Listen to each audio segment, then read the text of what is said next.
अस्सलाम वालेकुम, मेरा नाम हाफिज़ जब शबीर है और आज हम superior group of college Chawinda campus की तरफ से क्लास आईसीएस पार्ट 1 के बच्चों का जो लेक्चर नंबर 2 है कंप्यूटर का, उसको हम लोग डिस्कस करने जा रहे हैं। और आज हमारा जो टॉपिक है इस लेक्चर का, लेक्चर नंबर 2 का, वो है what is data, information and data processing. तो हम अपने आज के लेक्चर के अंदर यही देखेंगे कि डाटा क्या होता है, इंफॉर्मेशन क्या होती है और डाटा प्रोसेसिंग जो है वो क्या चीज़ होती है। तो हम सबसे पहले स्टार्ट करते हैं डाटा से कि व्हाट इज़ डाटा, डाटा होता क्या है।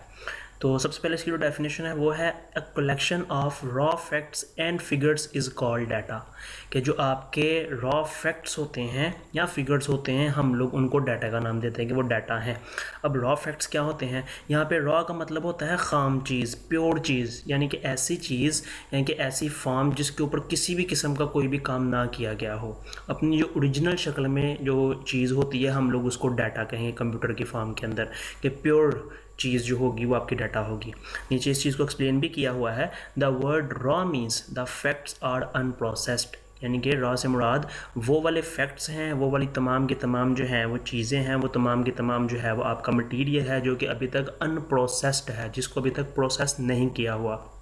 इसको इस तरह से आप समझ लें कि आप लोग जो है कोई भी चीज़ लेते हैं जो अपनी ओरिजिनल शक्ल में होती है, यानी कि एक दरख्त ही लगा लें, ठीक है, एक दरख्त है, अभी वो अपनी ओरिजिनल शक्ल में है, उसको काटा जाएगा, उसके बाद उसके ऊपर अलग अलग तरह के ऑपरेशन किए जाएंगे, उस दरख्त का हम लोग टेबल बना लेंगे, उसकी हम चेयर बना लेंगे, उसका हम दरवाज़ा बना लेंगे। ये कैसे बना है दरवाज़ा या चेयर या खिड़की? ये कैसे बनी है? जब हमने उसके ऊपर प्रोसेसिंग की है। जब तक हमने उसके ऊपर किसी भी किस्म की कोई प्रोसेसिंग नहीं की थी, कुछ भी नहीं किया था, वो एक दरख्त की शक्ल में था, वो एक प्योर फॉर्म में था, वो हमारा जो है वो डाटा कहला रहा है। जब हमने उसके ऊपर प्रोसेसिंग की तो हमारे पास जो था दरवाज़ा बन गया, टेबल बन गया, डेस्क बन गया, खिड़कियाँ बन गई। अब हमें पता है इनका क्या इस्तेमाल है, हमें पता है दरवाज़ा किस लिए इस्तेमाल होता है, हमें पता है खिड़की का क्या इस्तेमाल है, हमें पता है चेयर का क्या इस्तेमाल है। तो ये हमारे लिए इन्फॉर्मेशन होगी बेसिकली। लेकिन जब ये कुछ भी नहीं था, खाली दरख्त था, ओरिजिनल शक्ल में था, वो हमारा जो है वो डाटा कहलाता है। इसकी और एक और एग्जांपल देख लें मैथमेटिकली। हम लोग कहते हैं 2 + 2 इज़ इक्वल टू 4। 2 और 2 को अगर जमा किया जाए तो 4 आ जाता है, और 2 और 2 जो है ये बेसिकली डाटा है। इसको हमने क्या ऑपरेशन अप्लाई किया? जमा किया हमने दोनों को। जमा करने के बाद हमारे पास 4 रिजल्ट निकल आया। तो ये जो 2 + 2 है ये हमारा डाटा कहलाता है। जब तक इसके ऊपर हमने जमा नहीं किया था इसको, जब तक ये 2 + 2 था तब तक ये हमारा डाटा था। जब इसको हमने जमा कर लिया, इसको हमने प्रोसेस कर लिया, वो बाद में 4 बन गया हमारा। तो जो ओरिजिनल शक्ल होती है किसी भी चीज़ की, वो हमारा डाटा कहलाती है कंप्यूटर के अंदर। The data is collected from different sources, कि हम लोग जो अपना डाटा है वो अलग अलग सोर्सेज से कलेक्ट कर सकते हैं। हम अपना डाटा जो है वो कहीं से भी ले सकते हैं। जब भी हमें जिस तरह के डाटा की ज़रूरत पड़ती है हम उस तरह का डाटा जो है हम कलेक्ट कर सकते हैं। द डाटा में consist of numbers, characters, symbols और पिक्चर। के डाटा जो है वो आपका किसी भी फॉर्म के अंदर हो सकता है। डाटा आपका नंबर की फॉर्म में हो सकता है, जैसे कि अभी हम डिस्कस कर रहे थे 2 + 2, ठीक है, नंबर की फॉर्म में है।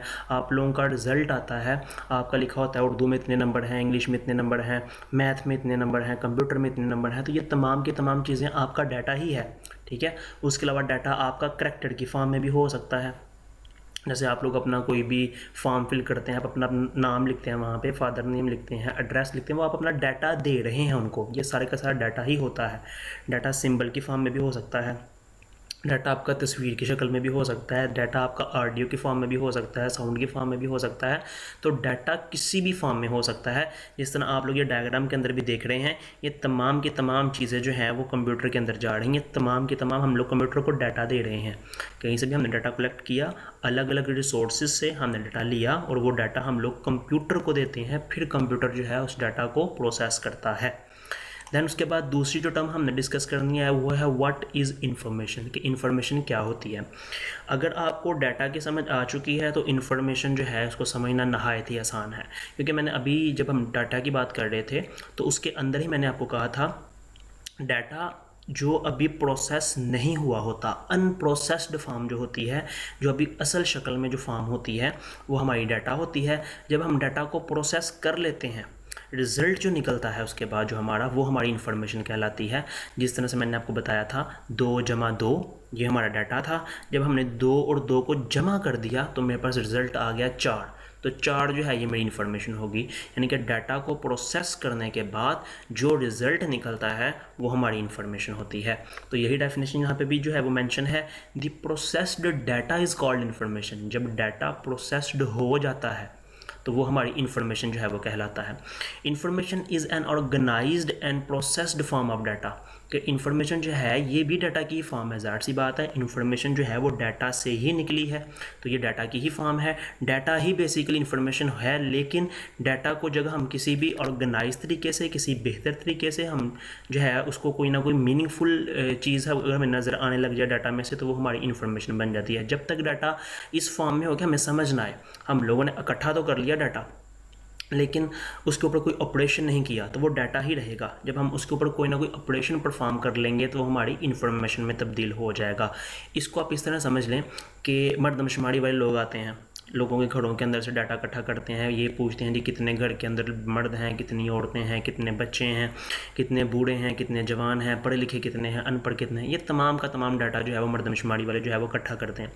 जब ये पूरे मुल्क का जब वो डाटा इकट्ठा कर लेते हैं ना, उसके बाद वो क्या करते हैं, उस डाटा को प्रोसेस करते हैं। प्रोसेस से मुराद उसको ऑर्गेनाइज करते हैं, उसमें से देखते हैं पढ़े लिखे लोग कितने % हैं, अनपढ़ कितने % हैं, ख़वातीन मुल्क में कितनी हैं, उसके अलावा मुल्क के अंदर जो हैं वो मर्द हज़रात जो हैं वो कितने हैं। तो ये तमाम की तमाम इन्फॉर्मेशन जो है वो उसी डाटा से निकाल रहे होते हैं। जब वो डाटा को ऑर्गेनाइज करते हैं, डाटा को एक अच्छी एक प्रोसेस्ड शेप देते हैं, डाटा को कैलकुलेट करते हैं, तरतीब देते हैं, तो वही डाटा जो था, जो अभी वो एक एक बंदे से ले रहे थे, वो बातें एक एक बंदे से जो इन्फॉर्मेशन ले रहे थे, वही डाटा उनके पास जो है वो इन्फॉर्मेशन बन जाता है। अब वो जानते हैं कि हमारे मुल्क में कितने मर्द हैं, कितनी ख़वातीन हैं, कितने बच्चे हैं, कितने बूढ़े हैं, पढ़े लिखे कितने हैं, जॉब जो बंदे करते हैं वो कितने हैं, अनएम्प्लॉय जो जॉब नहीं करते वो लोग कितने। ये सारी की सारी इन्फॉर्मेशन कहाँ से मिली उनको, उन्होंने डाटा इकट्ठा किया, फिर उस डाटा के ऊपर उन्होंने अलग अलग तरह के ऑपरेशन परफॉर्म किए और उन्होंने ये कैलकुलेट किया और रिज़ल्ट यानी कि इन्फॉर्मेशन उनको मिल गई। उसके बाद it is more meaningful than data. जो इन्फॉर्मेशन होती है वो डाटा से ज़्यादा मीनिंगफुल होती है, डाटा ज़्यादा मीनिंगफुल नहीं होता। जो इन्फॉर्मेशन होती है वो ज़्यादा मीनिंगफुल होती है। इस तरह से जैसे कि आप लोगों का रिज़ल्ट आया है, हमने पहले भी इस एग्जांपल को ही हम बात कर रहे थे। अब आप लोगों का रिज़ल्ट आया है, लिखा कि इंग्लिश में इतने मार्क्स हैं, उर्दू में इतने मार्क्स हैं, इस्लामियात में इतने हैं, कंप्यूटर में इतने हैं। ये आप लोगों का डाटा हो गया हर एक सब्जेक्ट का। आप उस डाटा को जब जमा करते हैं, तमाम मार्क्स को, जितने भी आपने मार्क्स ऑब्टेन किए हैं, हासिल किए हैं, जब आप तमाम मार्क्स को जमा करेंगे तो आपके पास टोटल मार्क्स निकल आएंगे। तो वो जो टोटल मार्क्स हैं वो आपकी इन्फॉर्मेशन है। उसी की बेस के ऊपर आपको पता चलेगा कि आप पास हैं या फेल हैं। ठीक है, टोटल मार्क्स मीनिंगफुल होंगे। खाली अगर आपसे कोई बंदा पूछे आपका रिजल्ट क्या आया तो आप उसको बताएं इंग्लिश में इतने हैं, उर्दू में इतने हैं, आप ऐसे नहीं करेंगे। आप बेसिकली अपने टोटल मार्क्स को बताएंगे, भाई इतने में से मेरे इतने मार्क्स आए हैं, तो बंदा समझ जाएगा कि आप लोग पास हैं कि आप लोग फेल हैं। ठीक है, तो ये डाटा जो होता है वो ज़्यादा, जो इन्फॉर्मेशन है वो ज़्यादा मीनिंगफुल होती है डाटा से। उसके बाद अगला क्वेश्चन ये आता है कि ठीक है, डाटा की हमें समझ आ गई कि जो ओरिजिनल फॉर्म में रॉ फैक्ट्स एंड फिगर जो है वो डाटा होता है। जब हम डाटा को प्रोसेस करते हैं तो हमारा डाटा जो है वो इन्फॉर्मेशन में तब्दील हो जाता है, फिर हमारे पास इन्फॉर्मेशन आ जाती है। अगला सवाल हमारा ये होता है कि यार इन्फॉर्मेशन का करते क्या है। इन्फॉर्मेशन आ गई, अब इन्फॉर्मेशन का फ़ायदा ही क्या है हमें। ठीक है, डाटा से हमने इन्फॉर्मेशन ली, हमें ये तो पता था कि डाटा इस्तेमाल होता है इन्फॉर्मेशन हासिल करने के लिए। अब इन्फॉर्मेशन हासिल करके हम लोग करेंगे क्या, तो यहाँ पे यही चीज़ एक्सप्लेन की हुई है इस लाइन के अंदर। It is used for making important decision, कि आपने अपनी लाइफ में या अपने कारोबार में या किसी भी चीज़ के हवाले से या कंप्यूटर के अंदर आप जो इन्फॉर्मेशन ले रहे हैं उसका मकसद यही है कि आप लोग डिसीजन ले सकें। हमेशा जो आपने जो डिफ़िकल्ट या बड़े डिसीजन जो होते हैं वो इन्फॉर्मेशन की बेस के ऊपर ही लिए जाते हैं। हमारे पास इन्फॉर्मेशन होगी तो अब हमें पता होगा कि हमने ये काम करना है कि नहीं करना। जस्ट एग्जांपल के तौर पे हम लोग जो अभी मर्दमशुमारी की हम बात कर रहे थे, उन्होंने डाटा इकट्ठा किया लोगों का, लोगों से उनके नाम, उनके एड्रेस, उनके घर के मेंबरान के बारे में पूछा, उन्होंने डाटा इकट्ठा कर लिया। अब डाटा इकट्ठा करने के बाद उन्होंने डाटा के ऊपर प्रोसेसिंग की, ये पता चल गया उनको कि हमारे मुल्क में ख़वातीन इतनी हैं, मर्द इतने हैं, पढ़े लिखे बच्चे इतने हैं, अनपढ़ बच्चे इतने हैं। तो अब वो क्या करेंगे कि जिस इलाके में ज़्यादा बच्चे जो हैं वो अनपढ़ हैं, नहीं पढ़े हुए, या उनके पास तालीम की जो है वो कमी है, तो वहाँ पर वो स्कूल बनाएंगे, वहाँ पर जो है वो कॉलेजेस बनाएंगे, यूनिवर्सिटीज़ बनाएंगे, ताकि वो बच्चे भी पढ़ सकें। तो ये जो डिसीजन था उन्होंने किसकी बेस के ऊपर लिया, इन्फॉर्मेशन की बेस के ऊपर। डाटा था, डाटा को उनको इन्फॉर्मेशन में तब्दील कर दिया और इन्फॉर्मेशन के बाद उन्होंने ये डिसीजन लिया कि उनको ये काम करना चाहिए था या नहीं करना चाहिए था। अब उसके बाद आप यहाँ पे इस एग्जांपल से भी आप लोग इसको समझ लें कि एग्जांपल के अंदर आप देख सकते हैं कि हमने ये अलग अलग तरह का जो डाटा था वो हमने पहले प्रोसेस किया। प्रोसेस करने के बाद हमारे पास जो थी वो इन्फॉर्मेशन निकल आई। अब इन्फॉर्मेशन की ही बेस के ऊपर हम लोग अलग अलग तरह के डिसीजन जो हैं वो ले सकते हैं कि हमें ये काम करना है या फिर हमें ये काम नहीं करना। तो ये होती थी आपकी इन्फॉर्मेशन। दैन उसके बाद जो थर्ड टर्म हमने बात की थी वो है आपकी what is data processing. Data processing क्या होती है? तो अगर आपको डाटा की इन्फॉर्मेशन की समझ आ चुकी है तो डाटा प्रोसेसिंग भी बहुत आसान चीज़ है। इसके हवाले से आमतौर पे भी हमने डाटा प्रोसेसिंग को डिस्कस कर लिया हुआ है। अगर हमने डाटा और इन्फॉर्मेशन की अगर आपको समझ आई है तो उसके अंदर ही हमने डाटा प्रोसेसिंग को डिस्कस कर लिया था, लेकिन अब इसकी हम बाय डेफिनेशन इसको हम देखेंगे। The process of converting data into information is called data processing. यानी कि आपके डाटा को इन्फॉर्मेशन में तब्दील करने का जो अमल है, आपके डाटा को इन्फॉर्मेशन में तब्दील करने का जो अमल है उसको हम कहेंगे डाटा प्रोसेसिंग। ठीक है, जो आप डाटा को, जैसे कि हमने कहा था 2 जमा 2, 2 और 2 जमा जब हमने किए तो रिजल्ट क्या आया 4, यानी कि 2 और 2 को 4 में तब्दील करने के लिए जमा करना पड़ा। तो ये आपकी डाटा प्रोसेसिंग है। जो भी आपने फंक्शन परफॉर्म करना है, जो भी आपने एक्शन लेना है डाटा को इन्फॉर्मेशन में तब्दील करने के लिए, उसको हम कहेंगे data processing. Data is the input and information is the output of data processing. Data processing के अंदर जो आपका डाटा होता है वो इनपुट होता है, और जो आपके पास इन्फॉर्मेशन आती है डाटा को प्रोसेस करने के बाद, वो इन्फॉर्मेशन जो है उसको हम लोग आउटपुट का नाम देंगे। डाटा प्रोसेसिंग के बेसिकली 3 स्टेप होते हैं। पहला स्टेप होता है इनपुट। इनपुट कह लें या इसको डाटा कह लें, जो हम लोग जो है वो दे रहे होते हैं कंप्यूटर को ताकि हमें इन्फॉर्मेशन मिल सके, उसको हम लोग कहते हैं इनपुट। तो हमारी इनपुट के ऊपर जो है वो प्रोसेसिंग की जाती है, और प्रोसेसिंग के बाद हमारे पास जो रिजल्ट निकलता है वो हमारी आउटपुट कहलाती है, या हम उसको इन्फॉर्मेशन भी कह सकते हैं। ये इस आपको एग्जाम्पल के ऊपर जो है आपके सामने एक्सप्लेन किया हुआ है कि देखें हमारे पास डाटा क्या था। इंग्लिश के अंदर 80 मार्क्स आए हैं सपोज कर लें, मैथ के अंदर 95 मार्क्स आए हैं, कंप्यूटर के अंदर 76 मार्क्स आए हैं। ये हमारा डाटा था। हमने अपने डाटा को प्रोसेस किया, यानी कि इसको कैलकुलेट किया। 80 + 95 + 76 हमने डाटा को प्रोसेस करना शुरू कर दिया। जब हमारा डाटा प्रोसेस हुआ तो हमारे पास टोटल मार्क्स आ गए 251। तो ये अब हमारे पास इन्फॉर्मेशन है, हमें पता है कि हमारे मार्क्स जो हैं वो इतने हैं।